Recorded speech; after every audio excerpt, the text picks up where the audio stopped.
in our little town so serene,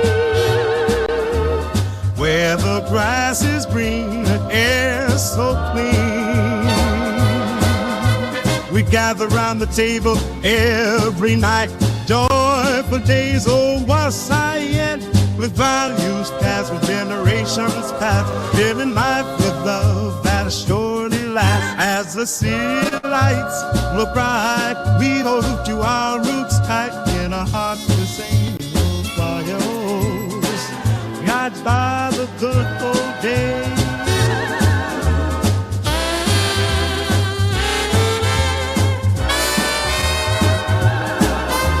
Sharing moments with friends always divine, working hard for what we seek, respecting each word we speak, holding dear to our family ties underneath these nostalgic skies. As the city lights so bright got you tight, but our hearts the same old fire. Oh yeah, we sway with every change of time, but in our hearts old love and soul that made baby in our heart, getting like a thought ain't hot in this fast-paced world we could fight.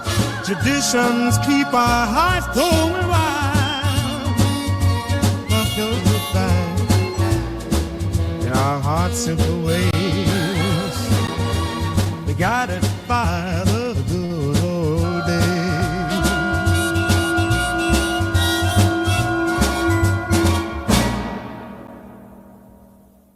We stand firm in our belief. Hold tight. Through the times clearer we can see, crazy world spinning round. Stay grounded. In our hearts simple truths agree, whisper of freedom and liberty Rings true. Our foundation strong and deep, holding on to what we know, while the rest of the world lets go. Steady paths we choose to follow, while the winds of change blow. In the story we've built for trust and Never doubt. time flies but we won't bend. Communists talk loud and fast. Stay solid. Our quiet strength is our reply. So salute to change but pause. Reflect. In unity our dearest friend, holding on to what we know, while the rest of the world lets go.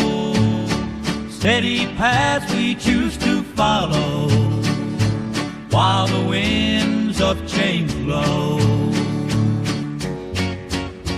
In shadows we find our light, through chaos we stay upright. Stay. With courage, faith on our side, Forever.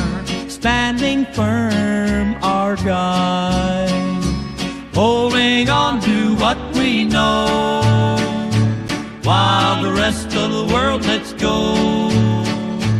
Steady paths we choose to follow, while the winds of change blow.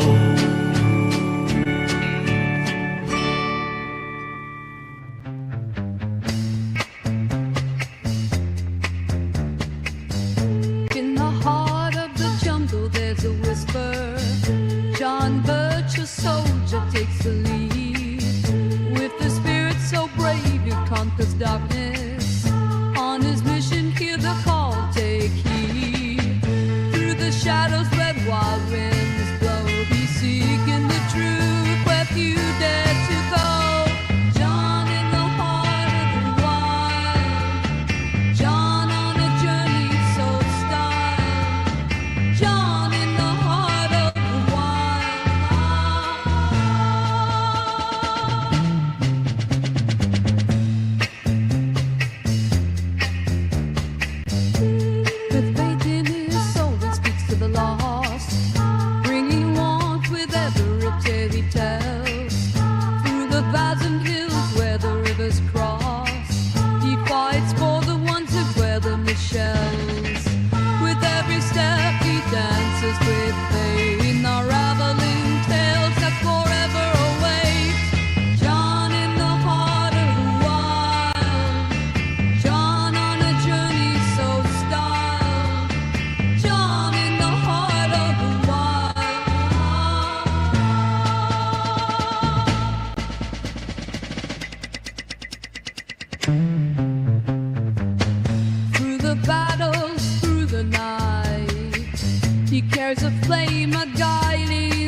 what we hold, values that keep us grounded still.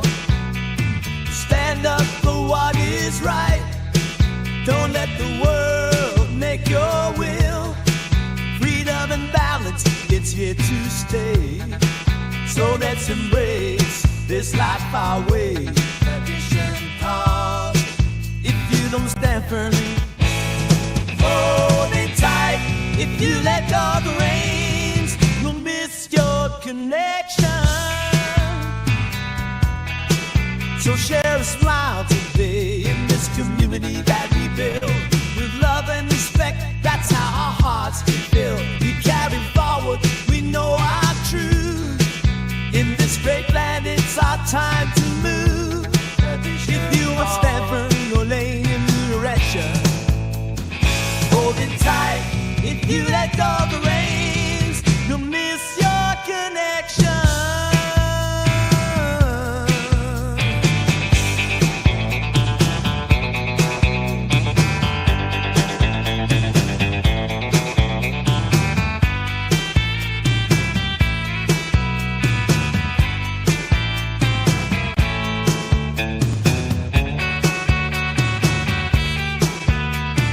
Let's hold on to our dreams and cherish every moment.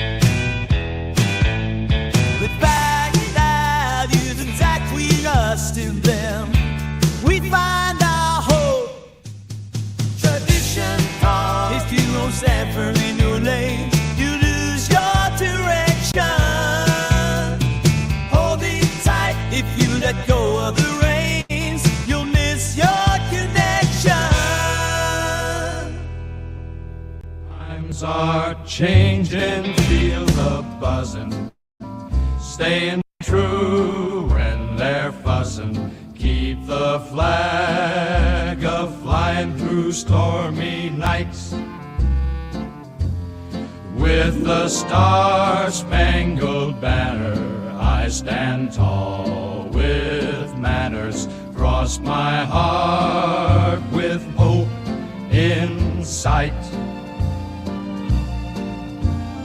Here comes freedom in the land of hope and prairie with liberty. Stick to values in the trends. Families gather, let's defend. Hold the line, keep the bond alive. Truth in our vision, in God we make decisions. For our dream, true, thrive and strive. Here comes freedom in the land of hope and prairie with liberty.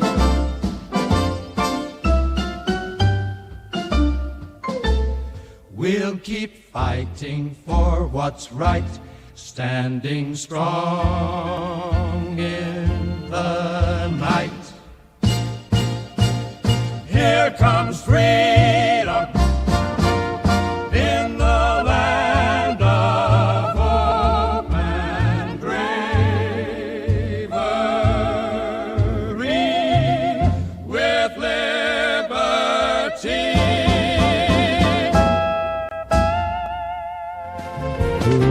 Dancing to the radio, spinning round in the glow.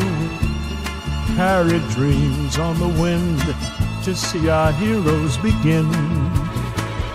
With shout will they light the way, with courage shining bright today, holding hands through the fights and fears, together against the tide of years. Remember when the heart stood tall.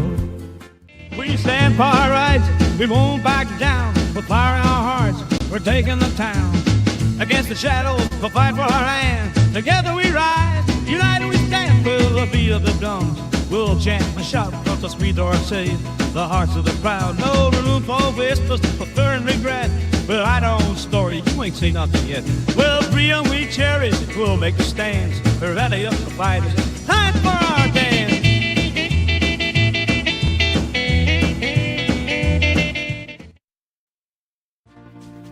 In the shadows they stand, with courage so bold, fighting for the land, legends to behold. They whisper of hope, like tales of old. Right-wing heroes rise, their stories unfold. Oh, they carry the flame ever bright, guiding us home through the night.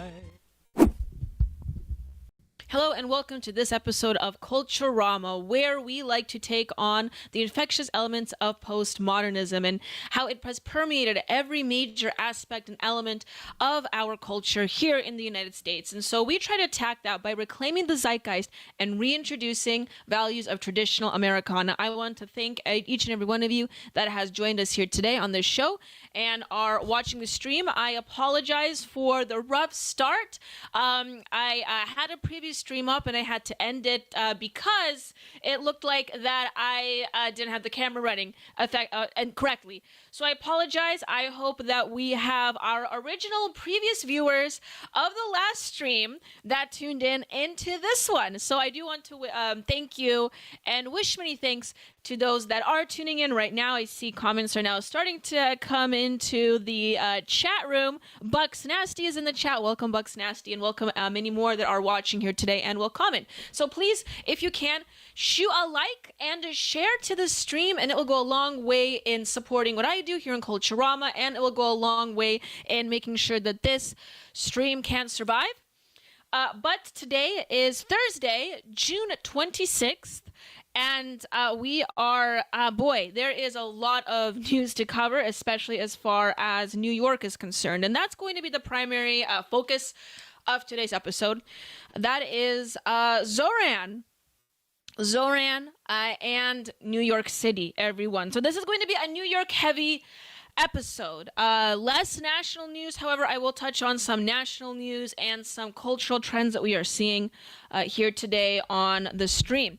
Welcome, Mr. Pig, to the chat. It's very good to see you. We have viewers coming in. Thank you everyone that is coming in. Again, I apologize for the slow start. We had the camera set up. It isn't a Culturama stream with some major technical difficulties, ladies and gentlemen. But I do want to thank those that are coming in today. Today we have top news. Like I said, we're talking about Zoran. We're going to be talking about today is also the I can never pronounce the name of the case. Obgerfell. Someone can perhaps keep up the great work, says Damien on YouTube. Thank you. I think it's on YouTube because I don't see your comment on Rumble. Thank you so much, Damien. It is so appreciated. Anyways, it's the anniversary for the gay marriage case, so we're going to be talking about that as well, and the trends as far as support for gay marriage is concerned in the United States. Very interesting. That trend is changing. We also have a special guest on today. Of course, we have the usual amazing, spectacular American David joining us here today in the next 40 minutes. So please, if you... Obergefell. Thank you, Mr. Pig. So please stay tuned for that. It's going to be a really great interview. I will be asking him and his opinions on the Zoran situation. And as we know, David will have a lot to say about that. So we have a lot to cover, folks. Thank you so much for joining us today on Culturama. And just one last suggestion, like I said, and I say this in the beginning of every stream, if you want to support Culturama, please like and share the stream. Follow us on Rumble or subscribe. I do also gaming streams every Saturday. Sometimes those are member-only streams, so please become a member as well, and that way you can get exclusive content. Additionally, if you're watching this on Twitter, just a brief second, like and retweet the stream as well. It would be very much appreciated. So thank you, everybody. So I do want to open up with this video, ladies and gentlemen.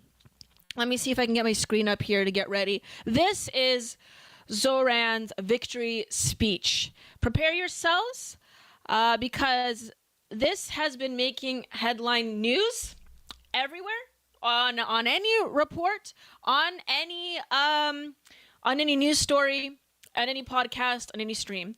This has been the headlining story because it is so, as far as New York is concerned and the culture of New York, it is a big deal, especially considering Zoran's religious history, ideological history. Let's watch this.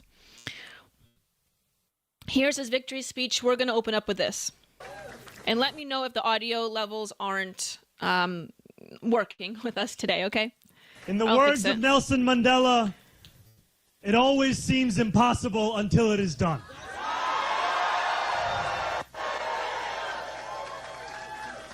My friends, we have done it. We have done it, is what he says. I will be your Democratic nominee for the mayor of New York City.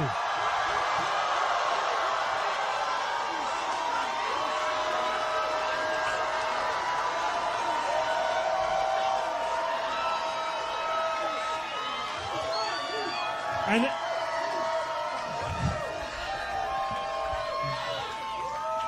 an hour ago, I spoke with Andrew Cuomo about the need to bring this city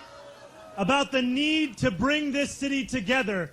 As we know and as we have watched last stream, Cuomo has gotten, I think, less than 1% or around 1% of the support there. So not looking so hot for him. That may have changed slightly since then, but that's, at least as far as I'm aware, what has happened. That's sort of like the outcome of the race has been so far. And so it's quite amazing what a massive impact and push Zoran Mamdani has done in New York City. As he called me to concede the race. Don't shower again until you've seen the disgusting truth. Don't shower again, ladies and gentlemen, till I apologize for the ads here. And I want to thank Brad Lander.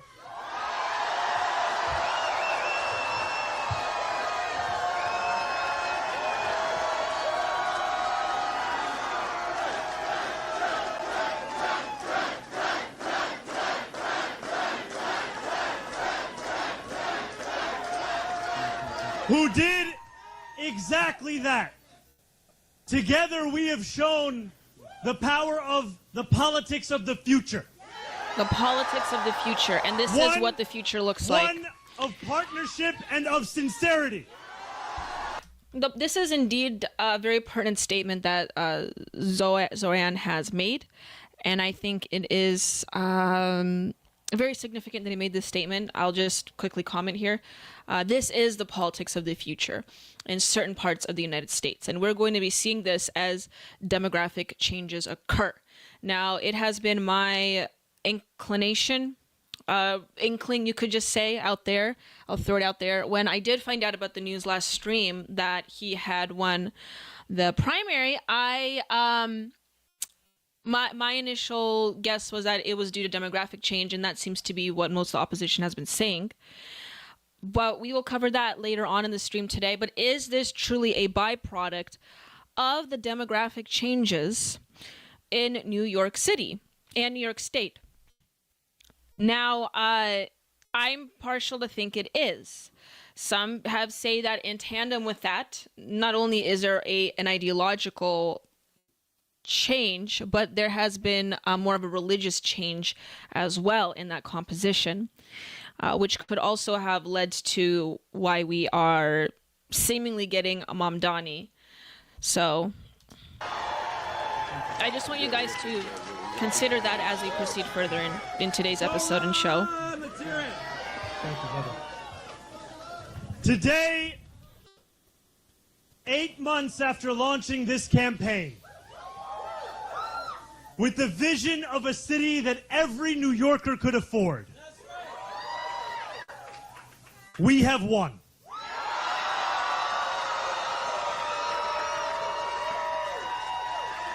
We have won from Harlem to Bay Ridge.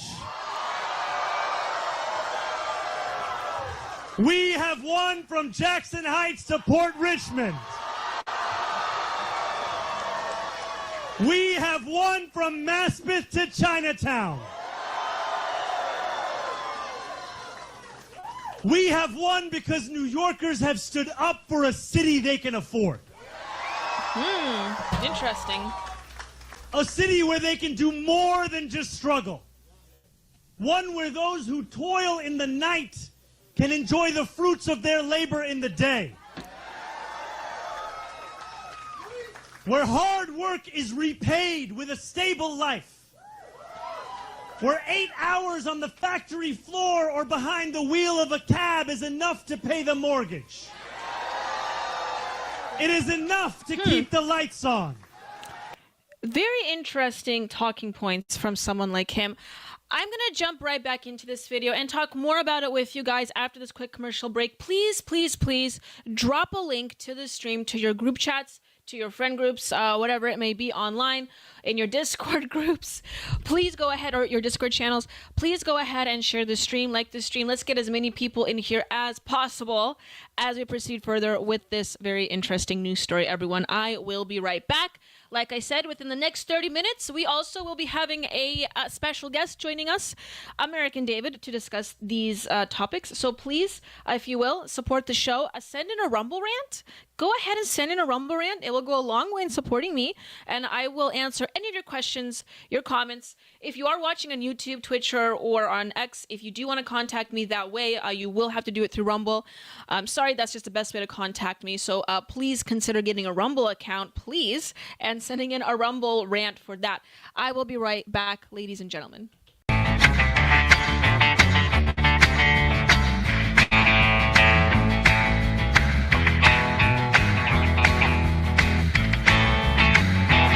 Well, here comes Daniela like Marilyn with a twist. She's got a master's degree and a style you can't resist. On Culturama, baby, we're shaking up the scene. So hit that like, make it click, you know what we mean. Like and subscribe, come on, don't delay. With Daniela at the helm, we're leading the way. It's Culturama, taking back tomorrow today. You have to force behaviors, and at BlackRock, we are forcing behaviors. Mao ordered his citizens to throw off the 4 olds. Old thinking, old culture, old customs, and old habits. So, your whole life went in the garbage overnight, no biggie. And those who resisted were attacked by an army of purifiers called the Red Guard, who went around the country putting dunce caps on people. Yeah. Who didn't take to being a new kind of mortal being. If you don't force behaviors, whether it's gender or race or just any way you want to say the composition of your team, you're going to be impacted. Well, things haven't been so sweet for Ben & Jerry's after the company posted an anti-American tweet, a few of them, on the 4th of July. The ice cream makers declared the United States was founded on stolen indigenous land. Well, someone should tell Target that, because they're now selling swimsuits with tuckums in the women's section of the store. And they even have a line just for kids. Yeah, we're going to reach out to Ben & Jerry's and ask them how they can live with themselves as they operate a multi-billion-dollar company on stolen land while declaring other people give up their so-called stolen land. This is the child section. This is literally the kids section. I'm next to a literal onesie that says whatever the hell that means.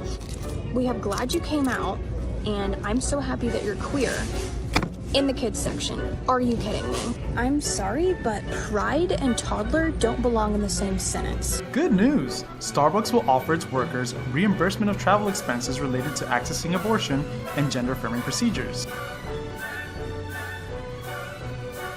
Kyle Rittenhouse was seen wearing a Black Rifle Coffee Company shirt, and they wanted to distance themselves from that individual. Key employees at the company also were donating to Democrats. Hafer doubled down on throwing many in his base under the bus, describing them as racist and a repugnant group of people.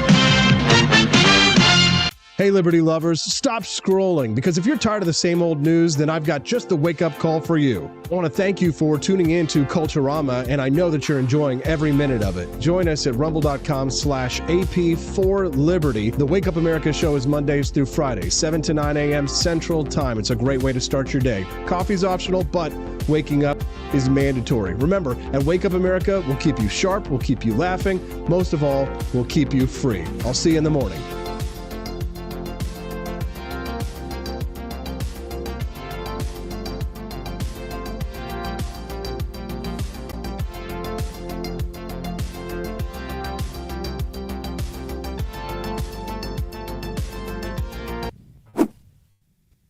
Welcome back, everyone, to Culturama, where we are trying to reclaim the zeitgeist of the United States. This is the logo here, and we are trying to push back against the infectious elements of postmodernism, as well as the many socialist and communist tenets that are related to it. And that is primarily why I am so passionate to talk about the topic of the New York City race of Zohran Mamdani potentially winning the mayoral race in total. Now, I want to talk about this a little bit more extensively with you guys today, especially since my guest here in the next 30 minutes wants to come on here and talk about it with me.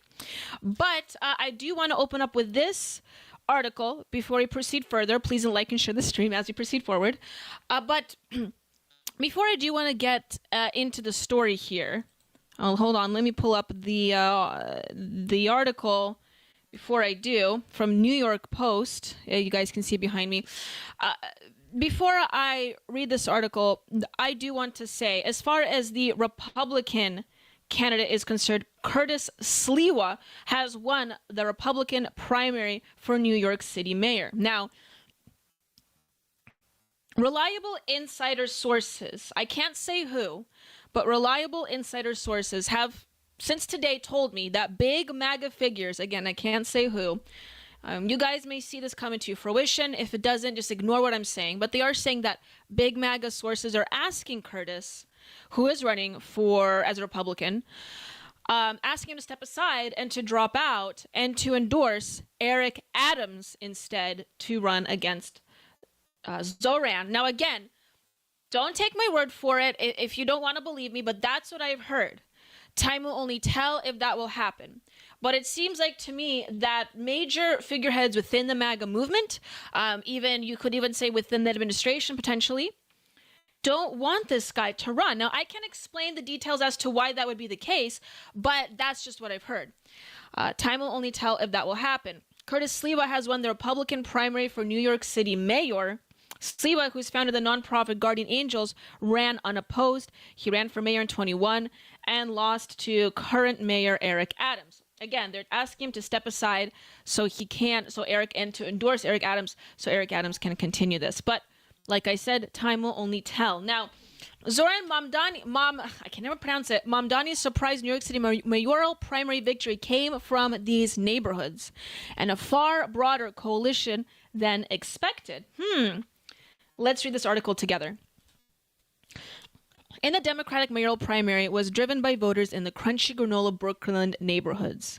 But the socialist also made surprising gains among Black and Hispanic New Yorkers. Again, like I had mentioned, there have been major demographic shifts in New York City. However, I think there was a lot at play here. Again, it's also ideological primarily, but as we are seeing here, he has rallied for and alongside and with sort of these minority groups.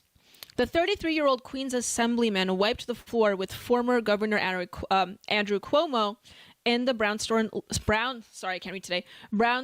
liberal bastions of Brooklyn Heights. Fort Greene and the surrounding predominantly white areas, early data from Tuesday's primary shows. But Mamdani also fared better than predicted with voters who don't traditionally back democratic socialists. Interesting. He made inroads in Black and Hispanic neighborhoods across the city where Cuomo expected to coast victory. In the backing of more middle-of-the-road Democratic voters said John Molenkamp, director of the Center of Urban Research at CUNY. Mamdani developed a broader coalition than you might have expected from the fact that he was a Democratic Socialists of America candidate. Interesting. Still, Mamdani's highest voter turnout was a Brooklyn district representing Fort Greene, Clinton Hill, Bed-Stuy, and Crown Heights, where he garnered more than 20,000 votes. Again, we're talking about like 99%. 20,000 votes to Cuomo's 5,500. 20,000 compared to only 5,500. According to the unofficial results from the first round of ranked choice votes. Now, I'm not a New York City local, obviously. I don't know much about New York politics. I don't know much about this race to begin with. I'm only have been initiated to this story, like many of you watching here today, just the last couple days, ever since this made headline news. So I'm just reading this for additional context, okay? Because clearly this is a very spicy story, especially considering the composition of New York City and the history of New York City as far as 9/11 is concerned. So I'm just trying to get some background knowledge here. There you have the young people going crazy over Zoran. Cuomo's highest turnout came in two Manhattan districts, both covering swaths of Upper East Side and Midtown East at Roosevelt Island, respectively, the numbers show. The data also show Mamdani, a vocal critic of Israel, now that'll be important moving forward in the remaining stories here today, who repeatedly swatted away accusations of anti-Semitism. Okay? Ran away with the vote in perhaps unexpected places. Some parts of Kensington, a neighborhood with a large Orthodox Jewish community, went to Mamdani by more than 70% according to the numbers. Mamdani also carried College Point, a Queens neighborhood represented by City Councilman Vicky Palladino, a Republican firebrand who had called to deport the lefty pole during a primary race. Okay, so just so we're clear, this is a context we're working with who Zoran is, okay? Wider neighborhoods. Let's read this statement together. This was released, this is a tweet I found, okay? This was released under the Zoran campaign, all right?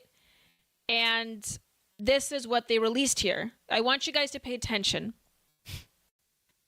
Prepare yourselves. Maybe this will surprise some of you, maybe it won't surprise you at all.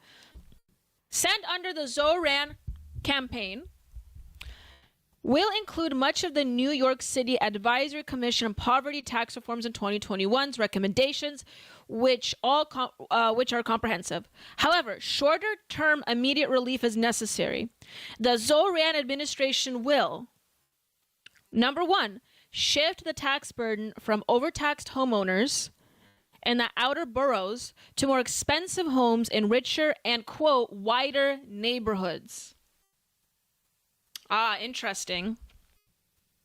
I thought we didn't care about that anymore. I thought we are trying to reach an enlightened state where we don't have to consider this anymore. It seems like almost as though the far left or the radical left still has a keen eye on ethnicity and race. Very radicalizing. The property tax system is unbalanced because assessment levels are artificially capped. So homeowners in expensive neighborhoods pay less than their fair share. The mayor can fix this by pushing class assessment percentages down for everyone and adjusting rates up.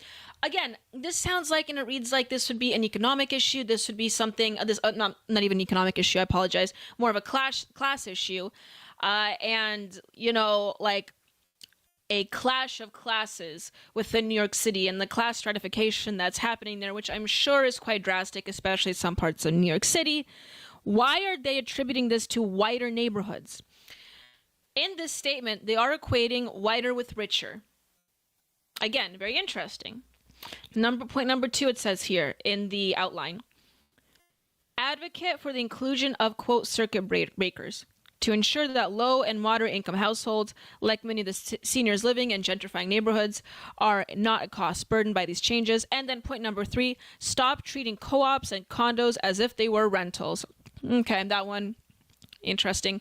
The Mamdani administration will work with state lawmakers to abolish a real property tax law, Section 581, which compares condos and co-ops to rental properties and creates arbitrary and inequitable tax burdens on moderate to low income owners. Shifting the tax burden from overtaxed homeowners in the peripheral boroughs to more expensive, richer, quote, wider neighborhoods. They are going to be targeting white people in New York City financially.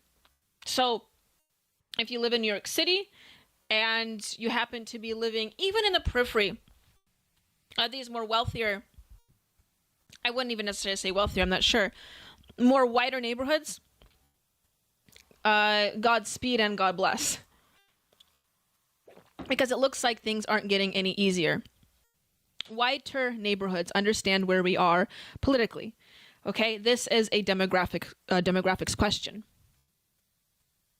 And on top of that, there are some, additional communist connections. It appears that the Chinese Fifth Column has been mobilized to support the, quote, Death to America gang's favorite candidate for mayor of New York City, Zohran Mamdani. There's some pictures here that have been released. Zohran is pictured here, Democratic candidate for New York City mayor,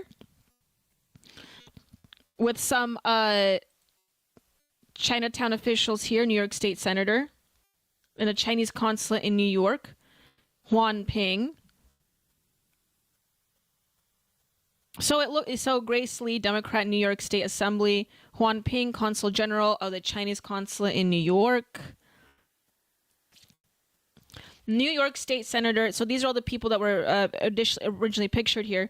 New York State Senator Iwan Chu, excuse me if I'm butchering these names, and other New York Democrats marching with the New York Chinese Consul General Huang Ping, New York Chinese Deputy Consul General Wang Xiaoming, and leaders of the pro-Chinese Communist Party and other pro-Chinese American organizations in a February 24th, 2024 parade. Okay? So this person wrote, I didn't know the CCP had so many operatives in New York City. Would make sense. New York City is, of course, a major hub for a lot. It's a metropolitan city. It's a huge city in the United States, so there's going to be a lot of political activities going on there. And a lot of these political plugs that go in there and gather a lot of intel. And it seems as though Zohran is associated with, at least even tangentially, with these individuals and people of this ilk. This is, of course, not surprising, not amazing, considering that he does have communist connections. He does call himself and consider himself a socialist. And he is promoting these, I wouldn't say just progressive ideologies, but inherently poisonous ideologies within the United States that are, like I keep saying in this show, outwardly infectious and are dismantling to the main tenets of our country. We have seen this in the 20th century occur. And even though, people have said that we were flung into a state of paranoia during the era of McCarthyism, and how we were so concerned about that, and that it was mass paranoia within the United States. I think looking back, especially considering how embedded these individuals are within our system, within the progressive movement, and how destructive they can be, I don't think they were for McCarthyism. I don't think they're that far off. I think that they were fully justified in being concerned. That's just my take on that. I don't know. But there are additional concerns with this entire situation. Let's quickly read this. Obama OMB director says the Democratic Party is becoming increasingly anti-Semitic, okay? Increasingly anti-Semitic, and they are concerned about that. Peter Orszag, now CEO of Lazard, urged party leadership to do more to confront growing extremism from within.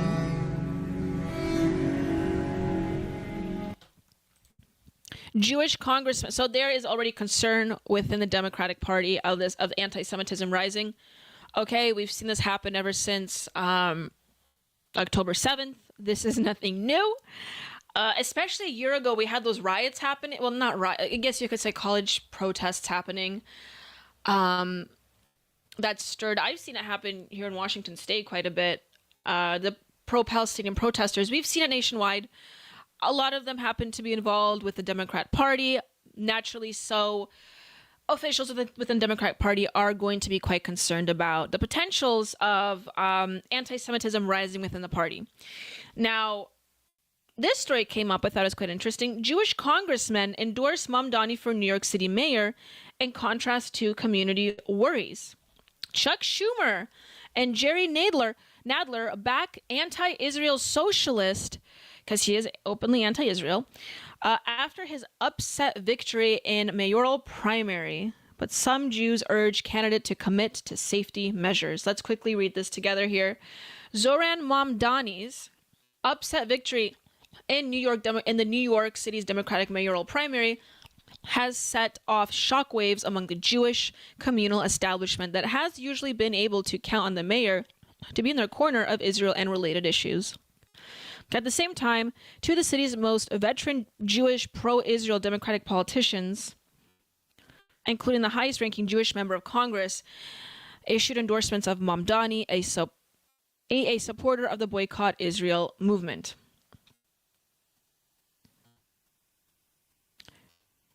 Because Mamdani has broken the pro-Israel mold of past mayors, with his staunch condemnations of Israel and his embrace of much of the rhetoric of the pro-Palestinian left, his victory over a strong pro-Israel rival like former New York Governor Andrew Cuomo has tied the Jewish political and communal establishment in knots.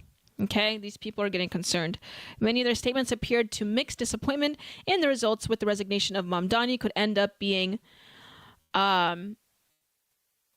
hold on a second. I just lost my place because I see Grizz Cheese commenting. Did Cuomo simply get primaried, or do they actually want what he's selling? I don't know, Grizz Cheese. I don't know New York politics all that well.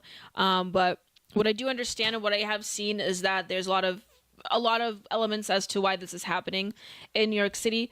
And it could just be that Cuomo's campaign strategy didn't work out and Zoran's was just spectacular, but I think it does have a lot to do with the younger base and or the younger people involved in the Democratic Party primarying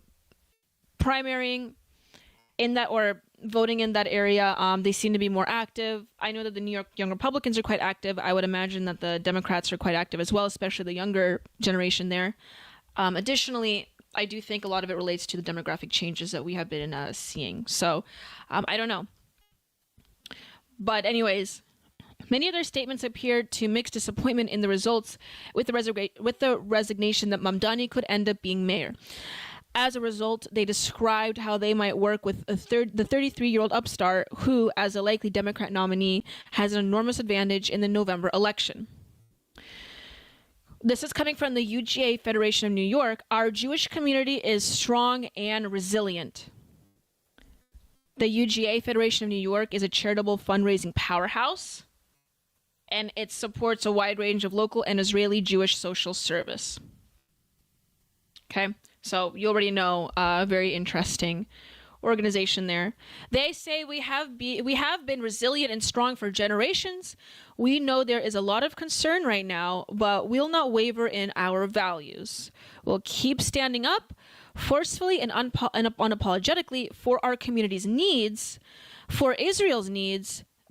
Somehow Israel is in New York are intertwined there. I don't know why. Again, this is about New York City, but whatever. And for all of New Yorkers. New York City does have a broad, Jewish community, so I can understand there's like talk and concern. Rabbi Moshe Hauer, I think is how you pronounce that. I'm sure someone will correct me if I'm wrong. Vice President of the Orthodox Union called for Mamdani to, quote, prioritize the safety and security of New Yorkers over his strong feelings about what happens overseas.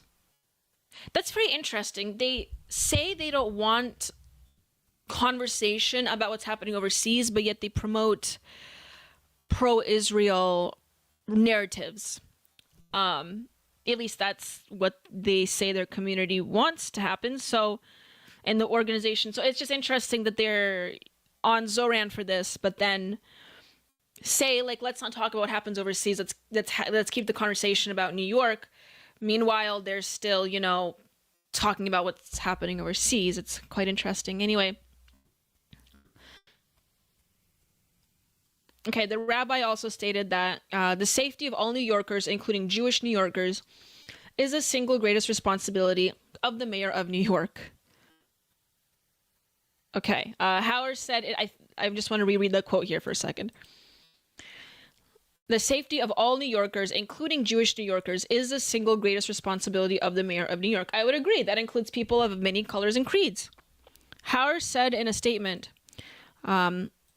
he also said, the safety has been deeply impacted by the rhetoric and actions of those whose opposition to Zionism has driven them to work to instill fear and intimidation in Jews who support Israel.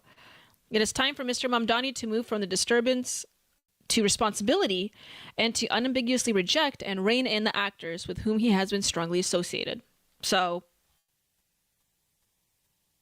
yeah, community not too happy. Key Jewish Democrat politicians. So, hello, Row House. Welcome to the chat. Very good to see you. We're reading an article about how the Jewish community feels about Zoran's success here. Key Jewish Democrat politicians sounded a starkly different note, embracing the rising progressive star and highlighting shared areas of agreement on domestic issues. For example, New York Senator Chuck Schumer, and the Senate minority leader, who likes to call himself the Shomer, or Guardian of Israel, spoke with Mamdani on Wednesday and yesterday and congratulated him on social media. He has said that he has known Mamdani since they worked together to provide debt relief for thousands of beleaguered taxi drivers and fought to stop the fracked gas plant in Astoria. He said in X. Okay, so, there are some divisions within the Jewish community in New York. Obviously, a lot are upset about this, making a problem about it. There are some key figures within that community that think it's actually quite beneficial for New York. So, another one, U.S. Rep. Jerry Nadler, a pro-Israel veteran politician on the Upper West Side and parts of the Upper East Side, was even more enthusiastic in a statement intended to ensure pro-Israel voters that he understood their qualms. Voters in New York City demanded change, and with Zoran's triumph, we have a direct reputation of Donald Trump's politics of tax cuts and authoritarianism, he said on Wednesday. I've spoken with him today and his commitment to fighting anti-Semitism, and will work with all New Yorkers to fight against bigotry and hate. So plenty of Jewish New Yorkers welcomed Mamdani's victory without qualifications. Or were at least relieved that Cuomo, who was trailed by 11 sexual harassment allegations, was forced to concede. Okay? So full results are expected July 1st, next week. Very interesting. Here's more. Leaders of the progressive New York group Jews for Racial and Economic Justice were, quote, thrilled with Tuesday's results. They had endorsed Mamdani in a dual unranked endorsement alongside with New York City's comptroller, Brad Lander, who is Jewish. So a lot of division happening in New York City right now in their Jewish community. And again, it's quite interesting to see what will happen there. Now, I can't open this article, but clearly people within previous Democratic administrations are a bit displeased with these outcomes. But it will be interesting to see within these next few months how Democrat officials will respond to all of this and how they will actually go about with their talking points as far as the Israel-Gaza situation is concerned, and how this will deeply affect future elections, because it already has and is impacting future elections. And as far as the Republican candidate is concerned, I don't know what's going to happen with that one, you guys. Like I said, can't say who. I have heard reliable insider sources say, like key MAGA figures, okay, are going to ask or want to ask Curtis Sliwa to the Republican candidate to step down and endorse Eric Adams. Don't know if that will happen, but that's what I've heard might happen, and will be interesting to see if it indeed does. Coming up, you guys, I have an interview with American David. He wants to come on and talk with us here today, so please stay tuned. I'm going to be asking him about the Zoran win, his take on it, and some other key stories that I'm covering here today, this Thursday, so stay tuned. we are having lower viewership today. So if you, I don't know what it is, it's something in the air. So please, if you can, like and subscribe. Share this stream if you can. It would be very much appreciated, everybody. Ladies and gentlemen, I know we've had a rough start because I've launched the stream inaccurately the first time. But please tune in if you can for that interview, and let's get more viewers up. Let's share the stream. I'm so thankful for those that are watching here today. And just stay tuned after this quick commercial break. We're going to be getting our guest on and keep talking about this story as well as much more, ladies and gentlemen. So please stay tuned. Times are changing, feel the buzzing, staying true when they're fussing. Keep the flag a-flying through stormy nights. With the star-spangled banner, I stand tall with manners. Cross my heart with hope in sight. Here comes freedom in the land of hope and prairie, with liberty. Stick to values in the trends. Families gather, let's defend. Hold the line, keep the bond alive. Truth in our vision, in God we make decisions for our dream. True, thrive and strive. Here comes freedom in the land of hope and prairie, with liberty.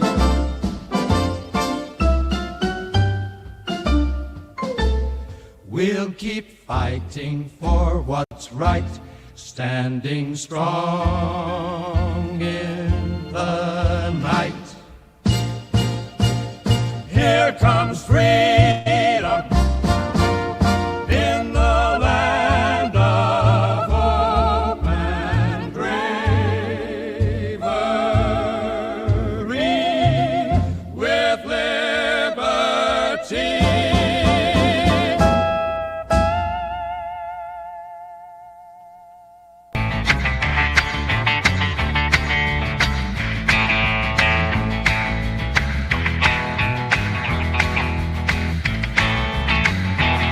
Well, here comes Anita like Marilyn with a twist. She's got a master's degree and a style you can't resist. On Culturama, baby, we're shaking up the scene. So hit that like, make it click, you know what we mean. Like and subscribe, come on, don't delay. With Daniela at the helm, we're leading the way. It's Culturama, taking back tomorrow today.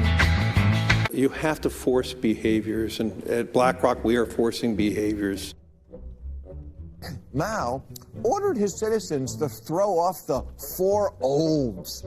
Old thinking, old culture, old customs, and old habits. So, your whole life went in the garbage overnight, no biggie. And those who resisted were attacked by an army of purifiers called the Red Guard, who went around the country putting dunce caps on people. Yeah, who didn't take to being a new kind of mortal being. If you don't force behaviors, whether it's gender or race or just any way you want to say the composition of your team, you're going to be impacted. Well, things haven't been so sweet for Ben & Jerry's after the company posted an anti-American tweet, a few of them, on the 4th of July.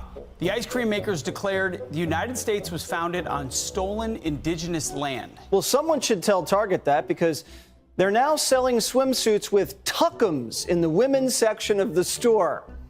And they even have a line just for kids. Yeah, we're going to reach out to Ben & Jerry's and ask them how they can live with themselves as they operate a multi-billion-dollar company on stolen land while declaring other people give up their so-called stolen land. This is the child section. This is literally the kids section. I'm next to a literal onesie that says whatever the hell that means.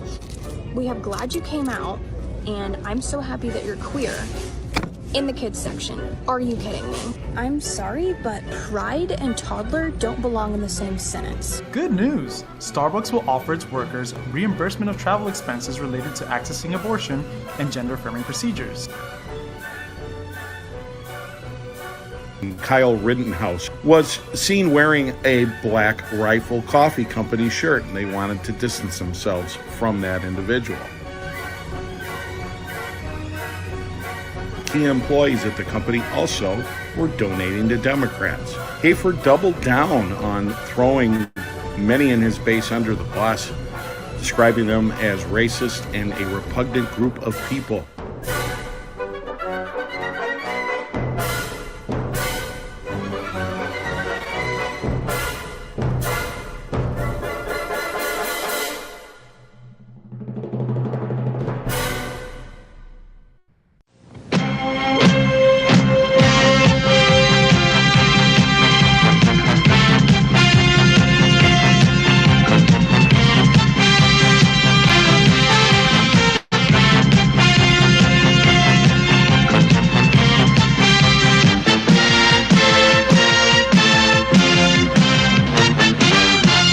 Hey, Liberty lovers, stop scrolling, because if you're tired of the same old news, then I've got just the wake-up call for you. I want to thank you for tuning in to Culturama, and I know that you're enjoying every minute of it. Join us at rumble.com/AP4Liberty. The Wake Up America show is Mondays through Fridays, 7 to 9 a.m. Central Time. It's a great way to start your day. Coffee's optional, but waking up is mandatory. Remember, at Wake Up America, we'll keep you sharp, we'll keep you laughing, most of all, we'll keep you free. I'll see you in the morning.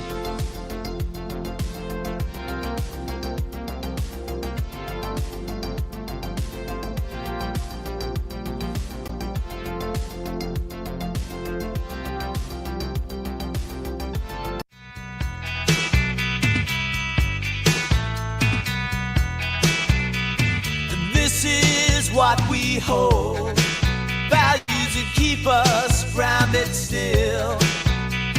Stand up for what is right, don't let the world make your will.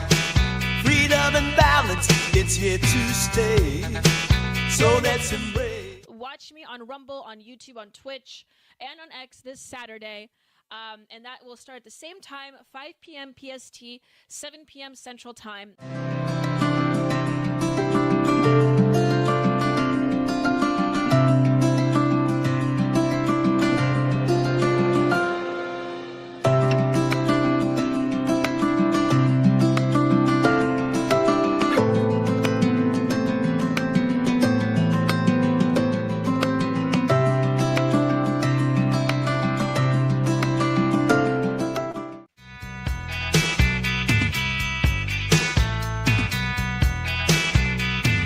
This is what we hold, values that keep us grounded still.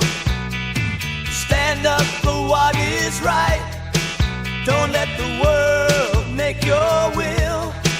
Freedom and balance, it's here to stay, so let's embrace. Watch me on Rumble, on YouTube, on Twitch, and on X this Saturday. And that will start at the same time, 5 p.m. PST, 7 p.m. Central Time.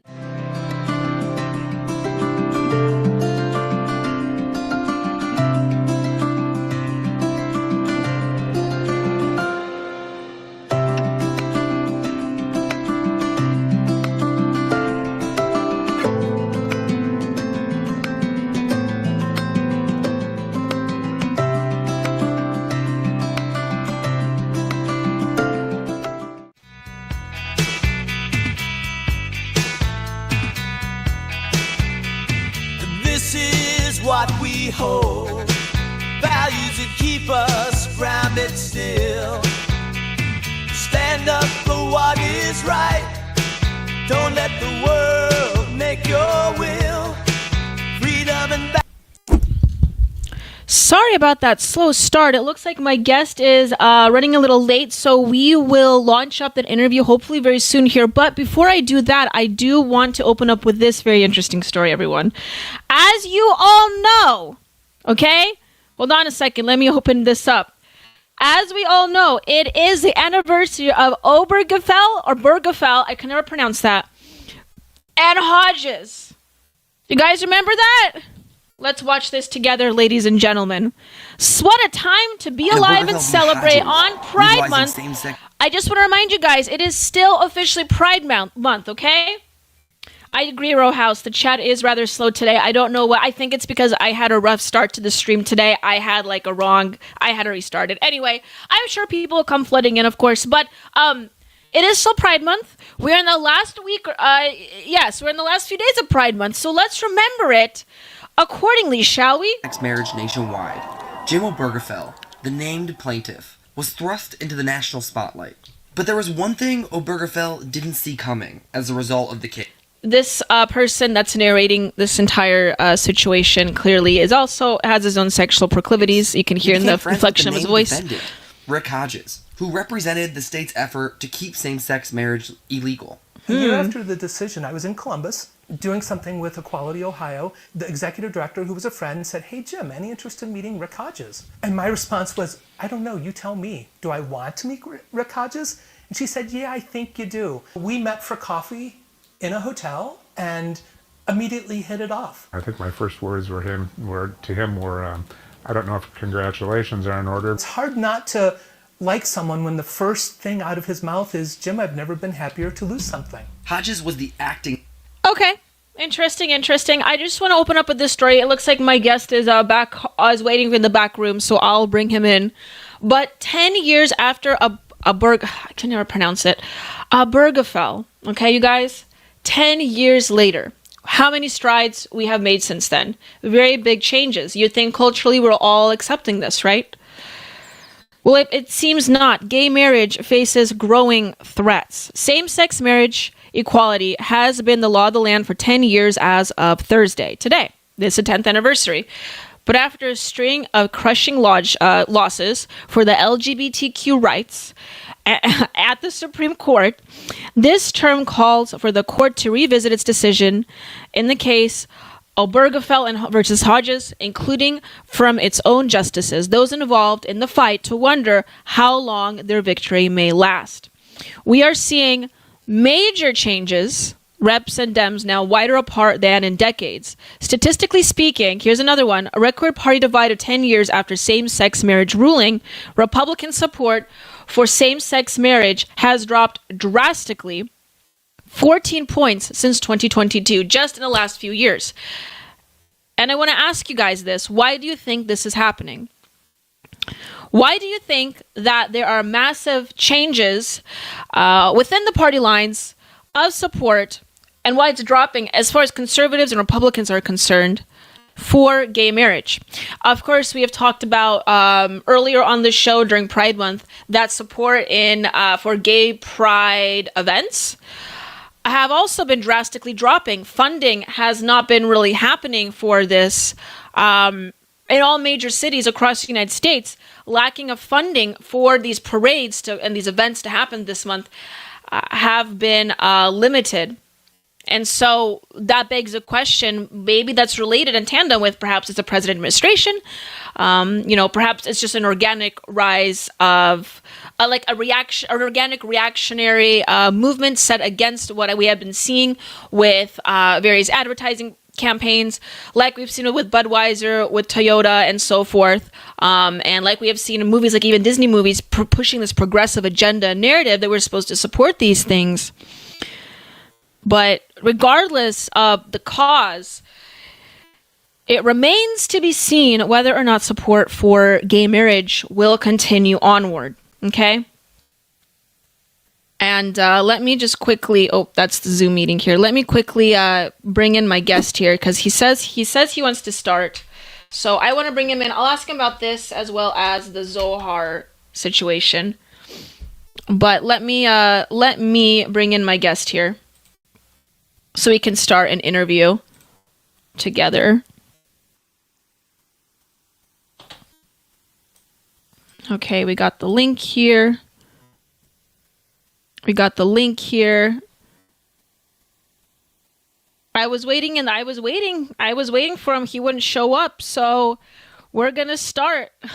I sent him the link. So hopefully he'll come in while we can. Welcome, Steffi for Liberty in the chat. Welcome, Nelson65. Very good to see you. Nelson wrote, trans activists and perverts at pride parades have caused this. Very correct. Bucks Nasty wrote, the T killed the LGB movement. So all of it's correct. I think it's... Oh, hold on a second. It looks like our guest is in the building.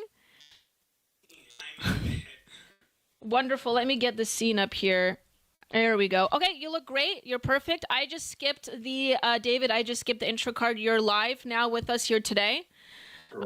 So welcome. Everyone, this is American David during the radioactive exclusion zone. As you guys know, this is where I interview the most interesting guests. David, how are you today? I'm good. I'm feeling interesting today. So good. Interesting. Awesome.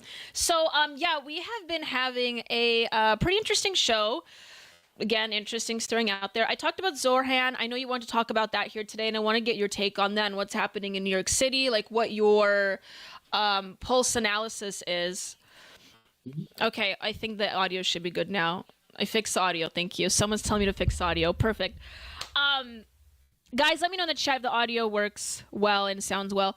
I want your take on the polls. I was also talking about the decline in support for gay marriage in the U.S., and I wanted your take on that. But before I get into that and all the statistics, tell us about what you think, what's happening in New York City, okay? Because I know that's like big news right now in politics. It is. It's so funny how, like, I knew when I was there. So I worked at the New York City primary campaign in May, and was there for about 4 weeks. And I knew from that point, even before Zoran really kind of blew up, I knew he was going to be super formidable because all the thousands of voters that I've talked to, so many brought him up. And a lot of them couldn't remember his name, but once I called out his name, they were like, yes, him. And it's interesting, though, because the primary battle, it was first viewed as between Cuomo and Adams, right? Right. Adams, we were trying to get on the ballot as an independent. And Eric Adams is not very popular in New York City whatsoever. And one of the only ways that we got people to sign the initiative or the petition is by saying, you know, the only way that Zoran stands a chance against Cuomo is if if someone else, a big name, is pulling from it for ranked choice voting. And that's the only way he'll get on the primary. If he goes 1v1, if Cuomo goes 1v1 anybody, then it's a done deal. But since Zoran just won the nomination, it's going to be Adams versus Zoran, and that's going to be really interesting. Another interesting part of that is that the weeks before I was in New York City, I was in Palm Beach, and I was approached by one of the biggest funders in politics, funds a lot of right-wing people, and was also funding the Cuomo campaign. And he wanted they needed help with LGBT outreach, and they wanted me to LGBT outreach, which is hilarious because, like, you don't want me reaching out to the LGBT in the Democrat Party. That's going to be a mess. I don't transition enough children for them to like me very much. But that was just really, it was so weird to, like, you know, that happened on the Cuomo side, and then I end up essentially working on the Adams side of it, on the independent side. But then what it does is it kind of aided Zoran and all the other smaller names, and all the other smaller names smartened up and consolidated around him. Because I remember doing my research before the campaign, Zoran was the only one with any positive press in the last 90 days before the primary started. Right. And he had a glowing article in GQ. He was even, like, the New York Post and some more conservative or right-wing publications were putting him in a pretty nice light. So I was like, well, this guy's not going anywhere. And he's tapping into that whole, like, AOC zeitgeist, but he's much smarter than AOC, and he's a little more clever. And he's doing, I mean, let's just say, like, stylistically and everything, he's doing a pretty killer job. I saw some like conservatives share this old YouTube video of him from his rapping days. Yeah. And, I don't know if people know this. Check him out. The videos are hilarious. But I'm like, did you think this was going to hurt him, actually? Like, did you, because it wasn't even bad rap. It's like family friendly rap. It's cheesy, but I mean, it only serves to, like, humanize him. And, like, and they're posting that as something that's, oh my God, look how embarrassing. I'm like, bro, Cuomo had sexual assault allegations and violence people. Like, let's not try to, like, it's like apples to oranges now. We can't get as cringed out as easily as we did before. And even when something is cringe, it kind of feels authentic. So his policies, don't agree with many of them. He wants free buses. He wants, city-run grocery stores, all of that. People heard of all of that. But and also, I mean, this is no surprise to anybody, but I talked to a wide swath of people: Harlem, Bronx, Brooklyn, Queens, where. And his biggest supporters were college-educated white people, as with any socialist. So, and none of them ever wanted to sign for Adams, but we got them to because it was kind of a pro-Zoran sign. So, interesting. Okay. I think that some inside tea on him. I talked to one of the assemblymen, I believe. I think that's what they call themselves, one of the assemblymen or city council people, and he knows Zoran before he ran for mayor. And he said everybody likes him personally, but when it came to the actual work, he was never really interested in the actual work. He was much more interested in the next level of his political ascension. So really good at running for office, but he's not very good at governing. So again, shocking that a socialist would be good at slogans and not good at like tangible real world work. But I mean, it's interesting. I don't know, like, what are some of your thoughts on that? Because I've talked to so many people now that are just like, I kind of hope he wins, just so like New York can go through it, finally figure it the F out that it's not going to work, and then maybe start from scratch afterwards. Because like the last great mayor they had was Giuliani. Right. And New Democrat New Yorkers will admit that, And it's interesting too, because like Democrats on the East Coast almost remind me more of like liberals in Europe, where they're not as like psycho about identity stuff and everything, and they're more easily convinced to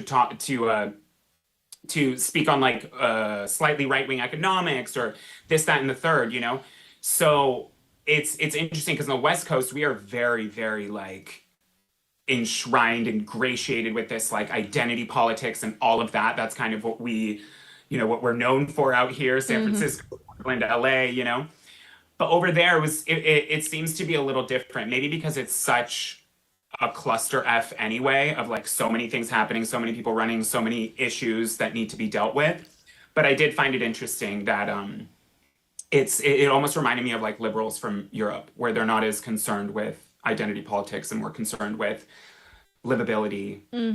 No, yeah, I don't know a lot about New York politics, obviously. I haven't even visited New York like properly, and I want to. But from what I understand and like what I gathered at the time when I found out about it, clearly there have been like demographic changes in New York City, I think, and what I've said already on this show, I think that may have contributed to it.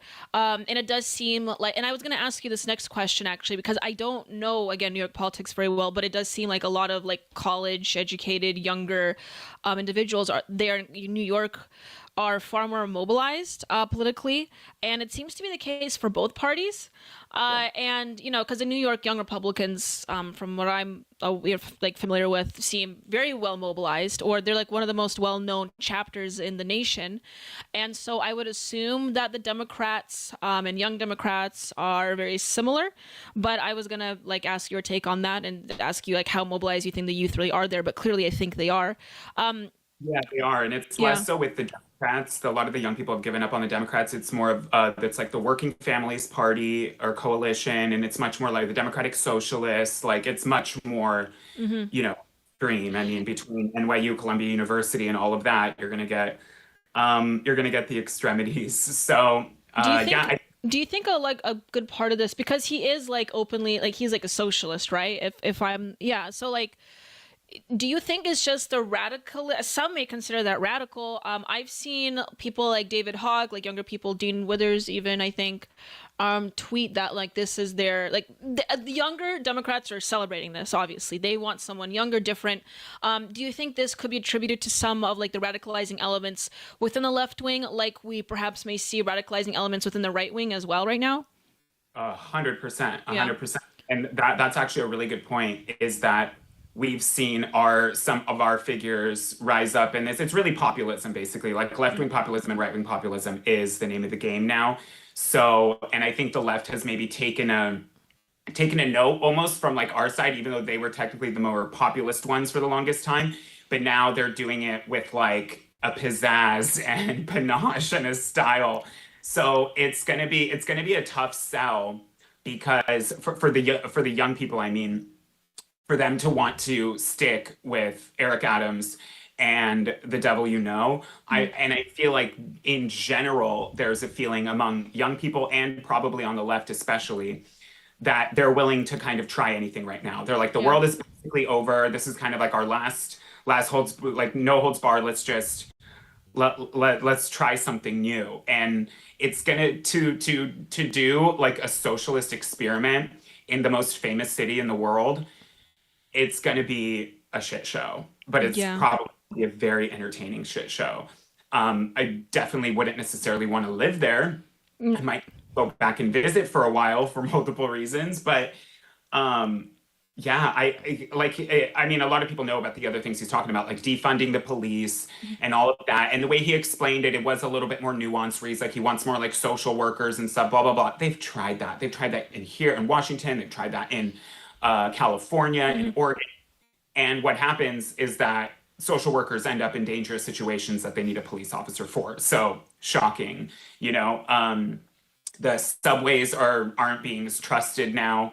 You know, people don't feel safe and they can't even afford to live there. I was going to ask you about this because I saw a large right-wing gay creator who made this point about how you don't have a right to live in New York City. New York City isn't expensive, isn't overpriced for everyone. So if it's too expensive for you, you don't have a right to live there.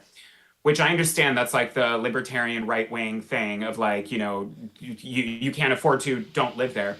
But does like the working class not have like some kind of right to live in the city that it works in, like a little bit? Otherwise, everybody just works to serve the elite in the major cities and then goes on their little poverty buses home. Like that, I don't want to live in that world either. And no offense, but it's not like, yes, rich people start companies and build and all that. But a lot of like the artists and everything else that actually make a city interesting and cool aren't multimillionaires. You know what I mean? So it's like, if you really want it to be this weird, homogenous, like they want to like, I don't know, Bellevueify it. You know what I mean? Or, no, it's like, it's going to lose its soul if they do that. And again, I'm not a collectivist in the least, but it's like, we're going to have to get a little bit better at talking about some of these economic issues because damn, that sounded cold to me. Yeah, no, absolutely. And you know, it is like a really nuanced question and nuanced approach because on the one hand, you're absolutely right. You know, we should be aware of the certain groups of people. We should be aware of what services they do have access to and how that can enable them to live their lives. And what we have been seeing, especially with the previous administration as well, is that like even just groceries are too expensive for Americans these days. I mean, clearly there has a conversation about the economy that we're living in and how it's directly impacting us. I think a lot of it is, I think it's, you know, frankly, and again, I can't speak to New York specifically because I mean, it's like literally all the way across the country from where I am. So, but it is multifaceted. As far as like inflation is concerned, the housing market's concerned, I think like the dilution of the college degree and getting a job. I know unemployment's reaching lows right now, I've learned, but still, like a lot of people that are getting into higher education can't even get a job. We can't even start families now, right? So So clearly there's like adjustments that need to be made. And I like to look at it like, and I've seen this talking point within the right wing thrown around, is that we're not an economic zone. We are a people, we are a nation, and this nation does have people that we are trying to strive for individual betterment, familial betterment, right? And so there are adjustments that need to be made. And if we're talking about statewide policies, absolutely the mayors should be of utmost focus on the people of their state, right? And I don't know too much about, like I said, I'm only tangentially aware of Zoran's, or Zoran, how do you pronounce his name? His policies, as far as his policies are concerned, I think that some of them could be problematic, but clearly, as far as Andrew Cuomo is concerned, right? he is far more he sort of has he does have like this populist sentiment around him that I think Trump does, and we are seeing kind of like spurts of that happening. We've already had it in the conservative movement with Republicans. There clearly is a MAGA movement. The populist movement has turned into the MAGA movement, and there's a lot of rift within the Republican Party that was had there. The Democrats have been a long time coming. They needed someone like that. And even though this is just like a city-wide race, it is making national news. It is national news. Everyone's talking about it. And it is showing that how old is he? Is he like 33 years old? Yeah, he's young. He's a baby. He's not much older than I am. Like, he's very young. And he is clearly like such a mobilizing force. I can't speak to his work ethic, like you mentioned, but he is such a mobilizing force. He does have this populist spirit upon him that I think younger people and younger Democrats want to see, and that's important. And I do hope that Democratic, well, I don't really care what the Democrats do, but hopefully that Democratic officials, if they want to keep their jobs and be relevant, take note of this and see like what's going on here and kind of tap into that, because that would be important for their longevity as a party. Because I don't see a very useful future for the Democrats if they don't really tap into that. So it'll be interesting to see what happens. And as far as experimentation is concerned and the policies he wants to implement, I think since I don't live in New York City, I really want to visit, but I don't live there, so it doesn't really affect me. So if they want to start, try some of those policies, I would have no issue with it personally. But yeah, it'll be exciting to see what will happen there. Now, are you familiar at all with the Republican candidate? I mean, you did mention Eric Adams. Are you familiar at all with Curtis Sliwa? I just had to look him up before this. Like, do you know anything about him, or your take on that candidate? Yes, Curtis Sliwa has been around since like the 80s. He's known for getting groups of men in red berets, kind of dressing almost like a communist, ironically, but getting men in like red berets and going down and protecting people in the subways. And he's been doing that for a long time, and that's what's kind of raised his profile in New York City. He's ran for mayor a few times now. Okay. They don't really take him seriously in the city whatsoever. Okay. It'll be interesting to see with him being directly contrasted with the socialist, we'll see. I will say there's one thing that I do support of what Zoran was doing, is that basically the only like street meat that I could eat in New York, since I don't really eat bread or cheese, was halal, and it's chicken, rice, and vegetables. And I guess like a halal chicken and rice used to be like $5-6 back in the day. It was like $11 or $12. And that's like 3 years ago. It used to be $5. Yeah. Right. So like, and he actually explained one of those reasons is because the city permits for those carts are like $25,000-$30,000 just for those people with tiny overhead and tiny profit margins, or large overhead and tiny profit margins, to even be able to sell their street meat to people. So like that kind of stuff, like he's kind of talking about, ironically, eliminating some bureaucracy and getting rid of these permits and all these licensings that is making it so much more difficult for small business in New York. So that I can 100% get behind. Yes, make the chicken and rice cheaper, damn it. Enough with the hot dogs and the pizzas and the pretzels. Oh my God. Exactly. I want us all to be fat.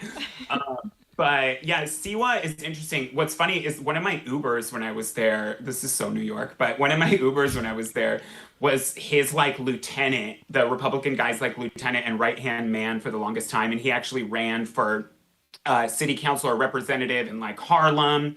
And he said he's like an amazing guy who's like this big black guy. And he was like singing the praises of Siwa. He said he probably doesn't stand a chance, but he is actually really well respected among like people that aren't just libtards or hearing everything from the news. Does he stand a chance? No, he's not polished enough, hasn't been taken seriously by the state party.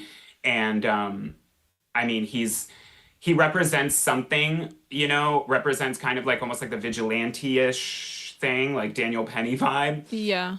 Because he went with his people down to places where the cops kind of abandoned, and he helped make people feel safe. So he has like a cult-like following, but I don't think anyone is going to vote for him and Matt on niche. It's a niche cult, yeah. Cult-like niche following. Yeah, I get that. It's hard.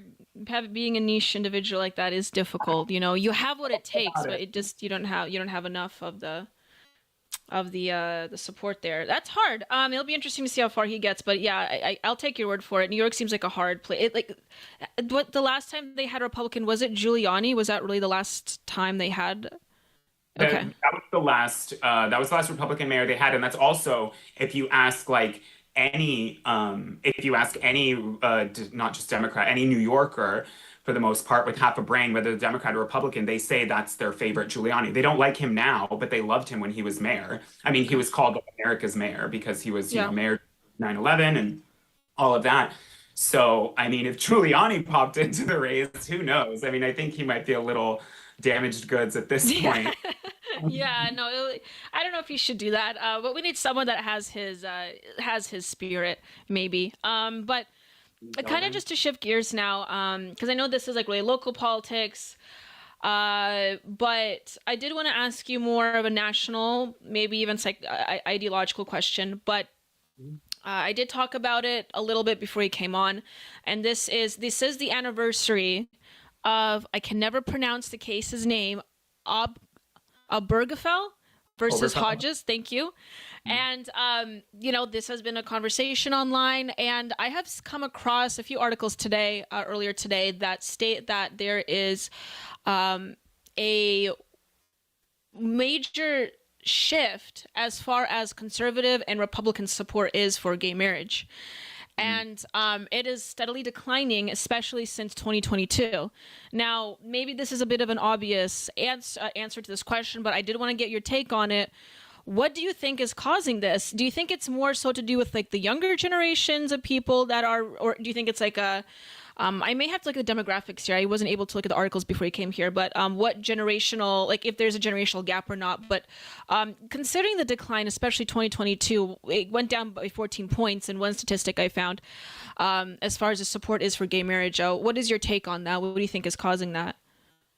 Yeah, I think it's probably multi-pronged. There's definitely the younger people where like, why wouldn't younger people support gay marriage? It's probably because they have gay fatigue and they're kind of over it and they're rebelling from, you know, modernity and embracing tradition. But then also, yeah, it probably is a generational shift. I think like it's like two-pronged, where part of it is like cultural, and it's about how people are just had it up to here with all of that. So they're like, no, let's actually go back to some semblance of tradition or normalcy. And then the other deeper side of that is there absolutely has been a turn into more, I don't want to say extreme, but possibly like more fundamentalist Christian values incorporated into like mainstream republicanism. I mean, if you look at like TPUSA and a lot of other, and I'm again not complaining about that. I'm a Christian myself. And really, it's not a fundamentalist, but I wouldn't say it's a fundamentalist belief not to support gay marriage. That's kind of, you know, like basic among Christians. But yeah, I think it's been, it's a religious shift. I think the cultural shift has pushed into the religious shift. Even if you look at like the manosphere and all that stuff, why so many young people were at first like, what's it called? Converting to Islam because they didn't find enough like tradition and masculine kind of like that kind of energy in Christianity in the West. And now we're seeing a lot of those same people come back over and go to like Catholicism or Orthodoxy. But I think that pushed people into a deeper religious belief or a deeper tie with their politics and their religion being one. So I think, I don't know what started it, but I think it probably got activated by everyone having gay fatigue. I have gay fatigue. Listen, in 2023 or whenever they were talking about that Trump or the Republicans might repeal gay marriage, I was in a bad relationship. I was engaged to a bad guy, so I was hoping they legalized it. I was like, please, ban it, so I don't even have to do anything, and I could just be like, well, sorry, babe. But I ended up banning that marriage myself, so I banned that gay marriage myself, vetoed it. But that's beside the point. Yeah, I think it's just like a cultural shift where people are, I mean, I wrote this down as part of I'm going to do like a June recap of all the stories. And one of the things at the top I wrote was like, pride's gone. Like pride just disappeared. You know what I mean? Yeah. So I feel like that's also just like a, whatever you want to call it, like a microcosm or like a small little thing displaying like what's going on in the zeitgeist anyway. So I don't know how, because then you're going to have like the libertarians kind of come in and be like, well, the government shouldn't be involved in telling who's who, what. This will be a debate for sure, especially for how pronounced the LGB community is now in Republican politics, you know? Yeah, no, absolutely. Also, kudos to you on leaving that bad relationship on your own merit without relying on relying on that. But yeah, no, I think that's a pretty salient explanation. I would have to agree with you. I obviously, you know, I think, and I've written about this before, it seems like Generation Z specifically, they did not grow up with like these traditional norms that other generations may have grown up with, like this traditional, you know, the nuclear family, going to church, apple pie, you know, the picket fence. It turns out when I looked into this, Generation Z had the higher statistics of divorce in the family and also moving frequently, like moving between homes and locations frequently. So I think with that generation specifically, they really do crave some sense of stability, and I think that reflects into our ideological beliefs as well. And so this is sort of why I think you see the popularity of cultural Christianity, at least, growing. I know I can't speak to like actual revivalism or whether or not people are actually becoming Christian, but what I am seeing is sort of like this push for cultural Christianity. In fact, I think I saw a statistic the other day where there are projections of, or perhaps there's an article I saw where someone said that the rise of cultural Christianity, even aesthetic Christianity, or the aestheticism surrounding it, I think this is why Catholicism is so popular, specifically, is going to be more prominent as the years continue. And so whether or not, you know, now as a Christian, for the most part, I think that that's a good thing, at least culturally and socially for us. I don't know. I can't speak to the actual spiritual part of that. I mean, being a cultural Christian, I don't think is the same thing as being an actual Christian, but that's everyone's, you know, internal conflict and their own personal relationship with Jesus Christ, right? So I can't be the one to assess whether or not someone's actually Christian or not. But as far as our society is concerned, very intriguing, because Generation Z, from what I've seen initially just a couple years ago, was said to be like the most agnostic generation. And now we're seeing this trend going the opposite direction, at least when you have more politically involved individuals of that generation. And so I think one element of that, to agree with you, you don't even have to be a fundamentalist to think that gay marriage is like a legitimate marriage, or whether or not you want the government involved in instituting what should be considered a marriage or not, or, you know, requiring certain people to observe a marriage. So it will be interesting to see how this continues forward. But I also think, you know, this is also a reactionary push against some of the commercialization we've seen surrounding, especially Pride Month. You know, we aren't still in Pride Month, but Pride Month, the merchandising, the Disney movies we've been seeing happen along with it, and like the woke. I guess this is all wrapped around within the woke agenda, right? That I think people are just trying to release themselves from. The Budweiser commercial, of course, I think was a great impetus for all of this and these conversations to be had. So a lot of people have been voting with their wallet for some time, and I think major corporations are seeing this. We've seen Budweiser kind of peel back Toyota and so forth. A lot of larger donors don't want to donate to or, you know, offer their money for like gay pride events and for parades.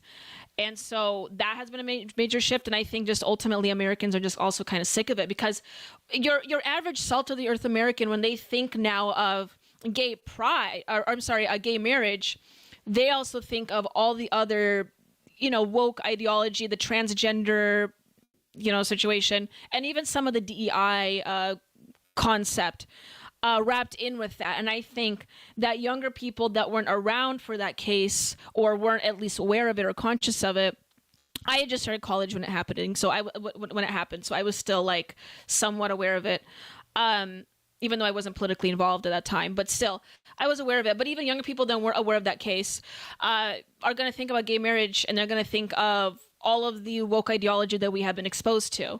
So that's another reason for that. But maybe there's also kind of people are getting a little more concerned with, like, generationally more concerned with kids, and not just because, like, we had been fed basically our whole life is like, do what feels good. If you're not in the right relationship, doesn't matter if you have young kids, dip out. It's your happiness. Your kid will be happier if you're happy. Okay. The kid will be happier in a stable home with two parents, you know? But so I think maybe there's like a reorientation a little bit of like, that is the most important thing from relationships, is why God wants you to be straight in the first place, is so you could be a creator like he is. And that's, you know, something gay marriage can offer. So maybe there is some kind of like reorientation towards like purpose, because so many, like our generation, especially girls your age, my age and younger, they have this like aversion to children. Like it's like gross, and like they can't, like, oh, never, not me, blah, blah, blah. And a part of that is just like, it's obviously easier to live like a more selfish life where you don't have to like completely devote your life to another human being. But people crave that. That is so innate in people. Like I don't have ovaries, and after I hit 30, I was like, I want a kid.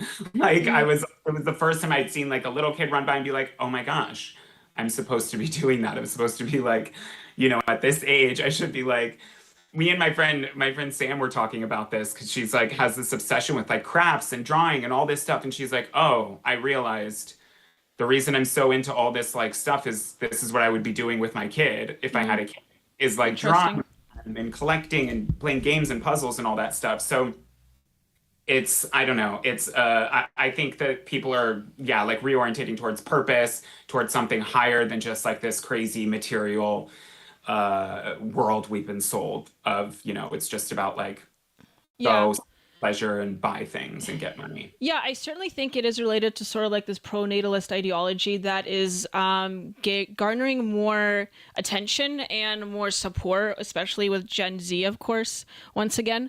It kind of like ebbs and flows. It's really interesting because you're right, like for, especially since the women's liberation movement of the, I guess it was like late 60s, early 70s, right? You sort of had like, since, well, technically since the boomer generation, we have had, let's see, boomer, X, and millennial preach this.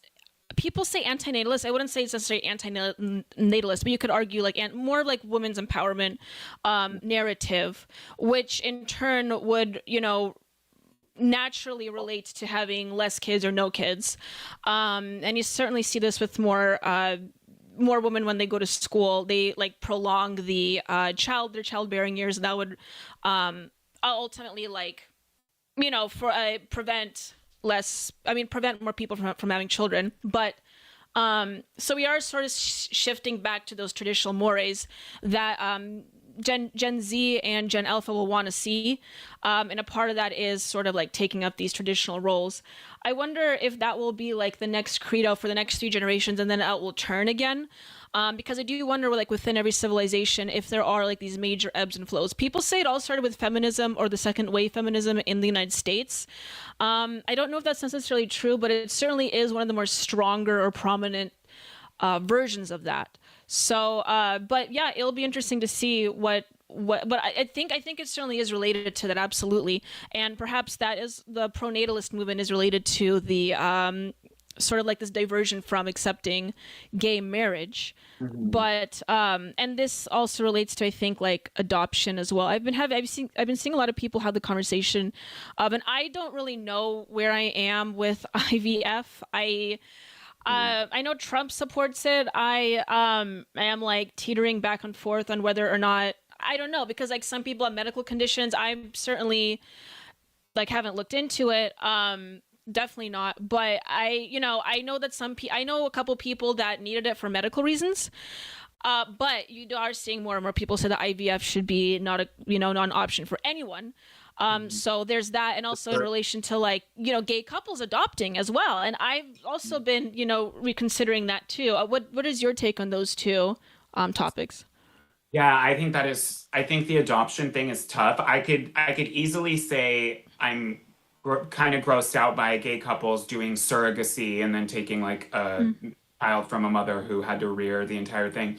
Now, am I going to argue that a child kept in an adoption agency or whatever, or I know foster care and adoption is completely separate, which most people don't. Am I going to argue that the child staying parentless or having a loving gay couple raise them, if that's going to be more negative? I don't know. I think that's a hard sell. I think that's a hard sell to be like, no, the child should just be parentless completely. Right. So I don't know. I have a nuanced opinion on it. Obviously, I think an ideal for a child is a mother and a father. Obviously, we can't get better than God and nature. Surrogacy, I can say hard pass on that, unless someone. Oh wow, I just saw a coyote walk by. Unless if someone can convince me otherwise. Maybe like a friend doing it, I can understand that's nobody's business, but it has become this entire industry, which I think is very dangerous. As soon as you like corporatize something, essentially, it becomes a little sketchy because then you're getting essentially like surrogacy farms, just like hotels of a lot of times immigrant women or women who are just used as like, what's that one show with the red, with all the girls wearing red and all the feminists pretend that we're living in it?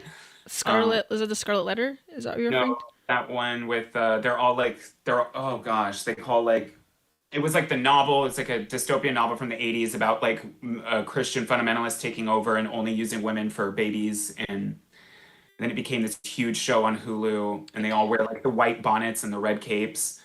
I can't. No, I know what you're referring to. I don't remember the name. Okay, yeah, I can't remember. Yeah. But yeah, it's like it's giving that a little bit, you know, it's using women's bodies like a machine. I think that's pretty sick. But I don't know. I think it's a more complicated argument of like, are you improving this child's life by giving them parents, period? You know, like probably. So I think it's a harder sell to be like, no, that child should be parentless versus have a loving lesbian parents or loving gay couple, you know? Yeah. No, exactly. It at the end of the day, it's pragmatic. I would agree with that. It's like, it is hard to make an assertion there because I also do agree that you need a male and a female involved. But at the same time, we also have to be pragmatic, right? We're working with the resources we have.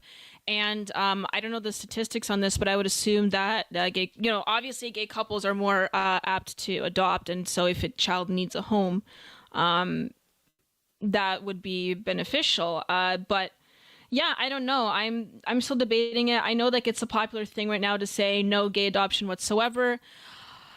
Within the right wing, it's just hard for me to say that because there are so many kids that don't have homes. And I also would recommend a lot of married couples, straight, heterosexual couples that can reproduce to still adopt. Someone wrote Handmaid's Tale in the comments. Thank you, Bucks Nasty. It's appreciated. We were both racking our brains there.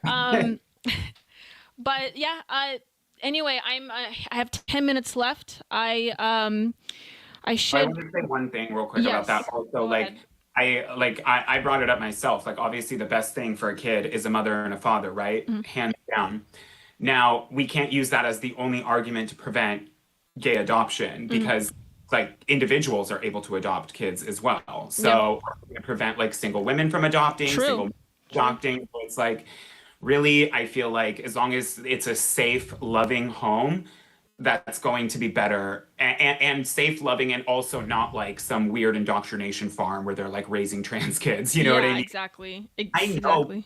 I know quite a bit of people with gay parents, you know, or were raised with gay parents. None of them are gay. They might be like one of them is like slightly more like maybe effeminate or into his emotions because he was raised by two women. I don't even think it was because they were lesbians. I think it's because he's raised by two women. You know. So, but not gay, not one of them. So, and I know there's opposite examples of that too, but like most gay people come from straight families. So it's like, exactly. I don't think it's like going to be this whole like grooming thing where like people get a little wild with that and get a little like conspiratorial. Or also if a single mother, has a kid, with no father figure, or if the father leaves before the child is born, are we supposed to like it's the same concept? Are we supposed to encourage the woman to have an abortion simply because there's no man involved, right? Because that kid, or vice versa. I don't know how single father households usually end up happening. I think like statistically speaking, the kids still turn out better than in single mother households. But anyways, I don't know. But that being said, it's like the same principle, right? we can't like always have perfect situations and scenarios given with the resources that we have access to. But anyways, thank you, David, for joining me today. It is very much appreciated. We are definitely going to have you on here much more. The people love it. They love to see you join us here. So thank you and for your takes. I have only a few more minutes left, so I should wrap it up here in that last commercial break. But do you have any other last remaining ideas or points you want to bring up? No, I just made a video about the downfalls of diversity. So you guys should go check that out. It's from that 2007 New York Times article where they studied it and proved that the higher diversity, the less community engagement, the less safety people feel, and corporate overlords. Amazon did that study, and the higher the diversity in a corporation, the less likely they are to unionize. So that's why a lot of multinational corporations are encouraging high diversity quotas. Interesting. Okay. Is that video, is that like on your Instagram, or where can they find that? I literally posted it like seconds before I got on here. So yeah, it should be the latest video okay. from my IG. I'll pull that up after the commercial break. Thank you so much, David. Everyone, we will be right back. Stay tuned. We still have a few, like a story after this. And I'll obviously pull up. Oh, look at those glasses. David has nice. I'll be pulling up that video after the commercial break, everyone. Stay tuned. And thank you, David. All right. Thank you, Danny. I'll talk to you later.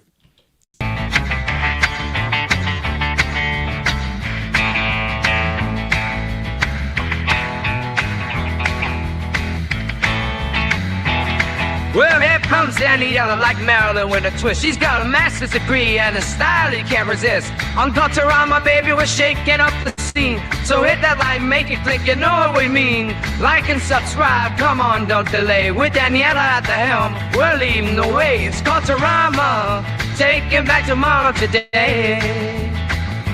You have to force behaviors, and at BlackRock, we are forcing behaviors. Mao ordered his citizens to throw off the four olds. Old thinking, old culture, old customs, and old habits. So, your whole life went in the garbage overnight, no biggie. And those who resisted were attacked by an army of purifiers called the Red Guard, who went around the country putting dunce caps on people. Yeah, who didn't take to being a new kind of mortal being. If you don't force behaviors, whether it's gender or race or just any way you want to say the composition of your team, you're going to be impacted. Well, things haven't been so sweet for Ben & Jerry's after the company posted an anti-American tweet, a few of them, on the 4th of July. The ice cream makers declared the United States was founded on stolen indigenous land. Well, someone should tell Target that, because they're now selling swimsuits with tuckums in the women's section of the store. And they even have a line just for kids. Yeah, we're going to reach out to Ben & Jerry's and ask them how they can live with themselves as they operate a multi-billion-dollar company on stolen land while declaring other people give up their so-called stolen land. This is the child section. This is literally the kids section. I'm next to a literal onesie that says whatever the hell that means. We have glad you came out, and I'm so happy that you're queer. In the kids section. Are you kidding me? I'm sorry, but pride and toddler don't belong in the same sentence. Good news! Starbucks will offer its workers reimbursement of travel expenses related to accessing abortion and gender-affirming procedures. Kyle Rittenhouse was seen wearing a Black Rifle Coffee Company shirt, and they wanted to distance themselves from that individual. Key employees at the company also were donating to Democrats. Hafer doubled down on throwing many in his base under the bus, describing them as racist and a repugnant group of people.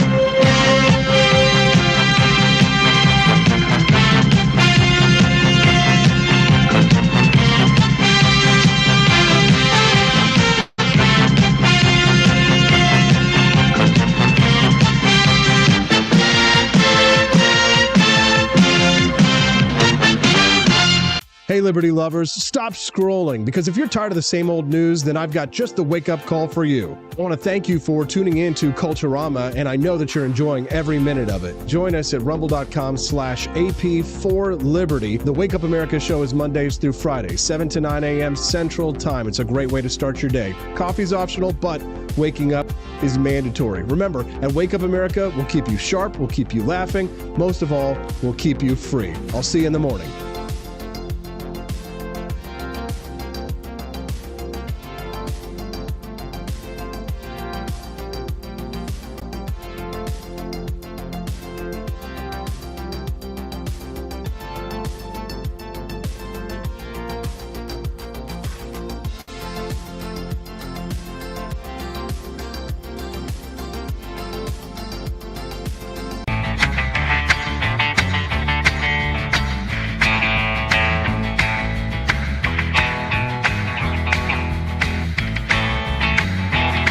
Well, here comes Daniela like Marilyn with a twist. She's got a master's degree and a style you can't resist. On Culturama, baby, we're shaking up the scene. So hit that like, make it click, you know what we mean. Like and subscribe, come on, don't delay. With Daniela at the helm, we're leading the way. It's Culturama, taking back tomorrow today.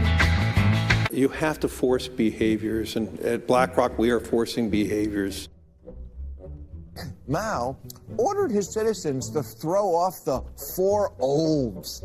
Old thinking, old culture, old customs, and old habits. So, your whole life went in the garbage overnight, no biggie. And those who resisted were attacked by an army of purifiers called the Red Guard, who went around the country putting dunce caps on people. Yeah, who didn't take to being a new kind of mortal being. If you don't force behaviors, whether it's gender or race or just any way you want to say the composition of your team, you're going to be impacted. Well, things haven't been so sweet for Ben & Jerry's after the company posted an anti-American tweet, a few of them, on the 4th of July.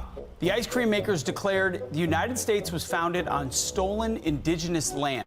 Well, someone should tell Target that, because they're now selling swimsuits with tuckums in the women's section of the store. And they even have a line just for kids. Yeah, we're going to reach out to Ben & Jerry's and ask them how they can live with themselves as they operate a multi-billion-dollar company on stolen land while declaring other people give up their so-called stolen land. This is the child section. This is literally the kids section. I'm next to a literal onesie that says whatever the hell that means. We have glad you came out, and I'm so happy that you're queer. In the kids section. Are you kidding me? I'm sorry, but pride and toddler don't belong in the same sentence. Good news! Starbucks will offer its workers reimbursement of travel expenses related to accessing abortion and gender-affirming procedures. Kyle Rittenhouse was seen wearing a Black Rifle Coffee Company shirt, and they wanted to distance themselves from that individual. Key employees at the company also were donating to Democrats. Hayford doubled down on throwing many in his base under the bus, describing them as racist and a repugnant group of people.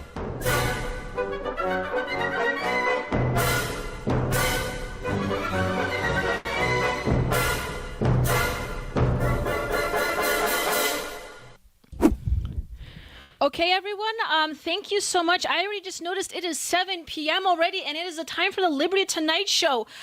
So I'm going to hand it over to them. And as every Thursday, like I say, you know, it is a Liberty Tonight Show segment as well, right after mine. So please, please, please go and watch them after this show.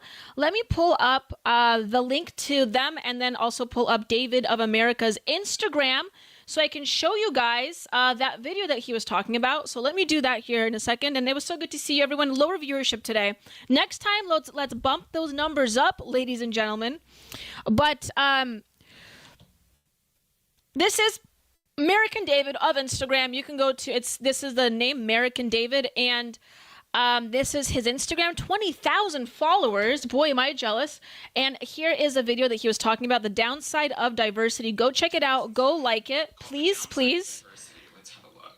It's become increasingly popular to speak of... I'm not going to spoil it, so please go watch it on your own, okay? Ladies and gentlemen, I had a conversation with David in the back room. So that's why I'm like a little late here. Okay, and let me pull up the Liberty Tonight show for you all, and then I will do my outro, and we can leave it there. All right. Liberty Tonight show. As we all know, we love the Liberty Tonight show on Rumble. They should be live right about now, so let me pull that up for you all. There they are. GOP evacuates New York. There's a link. Guys, I'm going to drop the link right here for you. Please go join and watch it. There it is. I just dropped it in the chat. Go check it out. And I'm going to do my outro here right now, ladies and gentlemen. This has been Culturama, episode who knows what, 200 maybe. It primarily talked about New York politics today. Everyone, God bless you and good night. I hope you have a wonderful rest of your evening. Thank you for joining Culturama today. I will see you all on Thursday. I will be playing a video game on Thursday on the Saturday night gaming stream, so please go check that out. And I'll be streaming for hours. I have no time limit on Saturday, this Saturday. So please go check that out, gaming this Saturday. Otherwise, everyone, I will see you at the next stream. I hope you have a great rest of your evening, and good night and God bless. Let's work together to reclaim those traditional elements and traditions of pro-America. Everybody, God bless you. With a flagpole planted firm, golden dreams that won't decay, marching proudly through the day. In the eagle's shadow by, we find our strength and take our pride. Let the voices echo loud, tearing through the waiting crowd. We've got the power now, in the heart of every town. We've got the power now, the Reds are going down. Across the plains and mountains tall, hear the victory call. With courage and with might we stride in the light of freedom's sky. We got the power now, in the heart of every town. We've got the power now, the Reds